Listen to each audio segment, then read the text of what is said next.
മാസത്തിലേതെങ്കിലും ഒരു ദിവസം തമ്മിൽ മീറ്റ് ചെയ്യുന്നുള്ളത് 2024 ഞങ്ങളെടുത്തൊരു തീരുമാനമായിരുന്നേ. അപ്പോൾ അതങ്ങനെ തുടർന്ന് ഇപ്പോൾ 2025 ആദ്യത്തെ ഫാമിലി മീറ്റും ന്യൂ ഇയർ സെലിബ്രേഷനും ഒക്കെ കൂടെ വന്നിട്ടുണ്ട്. കാപ്പാട് ബീച്ചിലാണ് ഞങ്ങൾ പ്ലാൻ ചെയ്തിട്ടുള്ളത് കേട്ടോ. അപ്പോൾ അവിടെ വെച്ച് ഞങ്ങൾ ഫ്രണ്ട്സിനെയൊക്കെ തിരഞ്ഞെടുക്കുന്നുണ്ട്. പേരെല്ലാം എഴുതി നറുക്കിട്ടെടുത്തിട്ട് ഫ്രണ്ട്സിനെ കണ്ടുപിടിക്കുക, അതിനുശേഷം ഗിഫ്റ്റ് കൈമാറുക, ഇതൊക്കെയാണ് പ്ലാൻ ഉള്ളത്. അപ്പോൾ സുധിയേട്ടൻ്റെ ഏട്ടൻ ഗൾഫിലാണ്.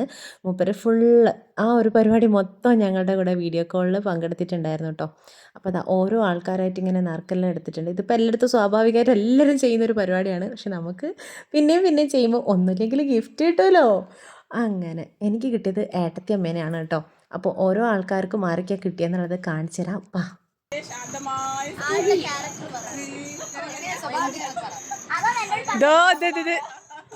ഇത് ഇരിക്കുന്നു. സംഭവം ഗിഫ്റ്റ് കൈമാറി കഴിഞ്ഞതിന് ശേഷം ആർക്കൊക്കെ ആരെയാ കിട്ടിയതെന്ന് പോലും ആ ഒരു സെക്കൻഡിൽ തന്നെ മറന്നുപോയി കേട്ടോ.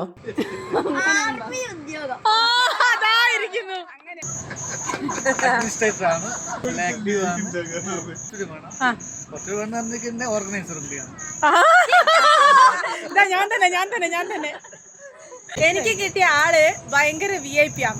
ഏത് സ്ഥലത്ത് പോവാൻ വിളിച്ചാലും ഏറ്റവും ലാസ്റ്റേ വരും. എല്ലാവർക്കും ലൈറ്റായി വരുന്ന ആള്.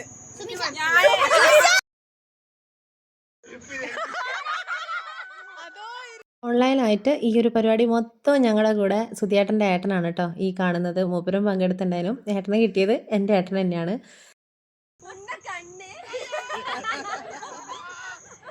കുളിക്കൂല കുളിച്ചില്ലേലും ലിപ്സ്റ്റിക് ഇടും.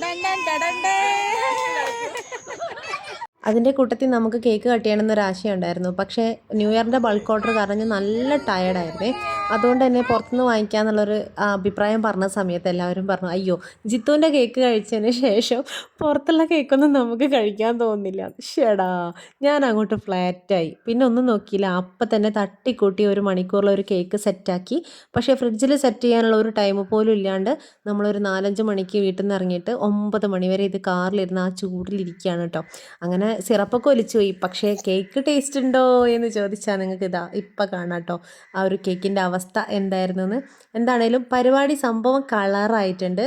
ഭയങ്കര സന്തോഷം. കാരണം ഇങ്ങനെ ഒത്തുചേരാനും എല്ലാവരും വില്ലിങ് ആണല്ലോ, അതന്നെ ഒരു വലിയ കാര്യം. ചിലയിടത്ത് നമുക്ക് താല്പര്യം ഉണ്ടാവും, എല്ലാവർക്കും അതുപോലെ താല്പര്യം ഉണ്ടാവണമെന്നില്ല. പക്ഷേ ഈ ഒരു 12 പേരിൽ ഞങ്ങളെല്ലാവരും ഒരേ ഒരു മാനസികാവസ്ഥയിലാണ് ഈ ഒരു പരിപാടി മുന്നോട്ട് കൊണ്ടുവന്നത്. അതെല്ലാം കഴിഞ്ഞ് നമ്മളൊരു വെജ് കോട്ടിൽ കയറി ഫുഡെല്ലാം കഴിച്ച് വയറൊക്കെ നിറഞ്ഞ് മനസ്സൊക്കെ നിറഞ്ഞ് അങ്ങനെ തിരിച്ചു പോവാണ്. ആർക്കെങ്കിലും യൂസ്ഫുൾ ആയിട്ടുള്ള വീഡിയോ ചെയ്യണം എന്നാണ് എൻ്റെ ആഗ്രഹം. ഇത് അങ്ങനെ ഒരു യൂസ്ഫുൾ ആയിട്ടുള്ള വീഡിയോ ഒന്നല്ല, പക്ഷേ ഞാൻ എൻ്റെ ഒരു സന്തോഷം നിങ്ങളായിട്ട് പങ്കുവച്ചതാണേ.